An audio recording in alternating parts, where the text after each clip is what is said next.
नमस्कार बच्चों, मैं सुमित्रा नंदन पंत हूँ। सुना है आप मेरा जीवन परिचय ढूंढ रहे हैं। अब मेरा जीवन परिचय है तो मैं ही बता देता हूँ। तो बच्चों, मैं कविवर सुमित्रा नंदन पंत। मेरा जन्म हिमालय के वर्तमान उत्तराखंड के अल्मोड़ा के निकट बागेश्वर जिले के कौसानी ग्राम में 20 मई 1900 ईस्वी में हुआ था। मेरे जन्म के कुछ घंटे बाद ही मां का निधन हो गया। मेरी मां के जाने के बाद मेरा लालन पालन मेरी दादी मां ने किया।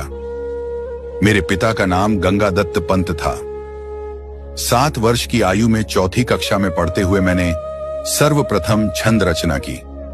उच्च कक्षा में पढ़ने के लिए जब मैं अल्मोड़ा आया तब अपना नाम गुस्साई दत्त से बदलकर सुमित्रा नंदन पंत रखा। जुलाई 1919 ईस्वी में मैं इलाहाबाद आया और म्योर सेंट्रल कॉलेज में प्रवेश लिया। लेकिन 1921 ईस्वी में महात्मा गांधी के आह्वान पर मैंने कॉलेज छोड़ दिया और अपने कोमल स्वभाव के कारण सत्याग्रह में सम्मिलित नहीं हुआ और साहित्य साधना में संलग्न हो गया। सन 1931 ईस्वी में मैं कालाकांकर चला गया। वहां मैंने मार्क्सवाद का अध्ययन किया और फिर प्रयाग आकर प्रगतिशील विचारों की पत्रिका रूपाभा निकाला।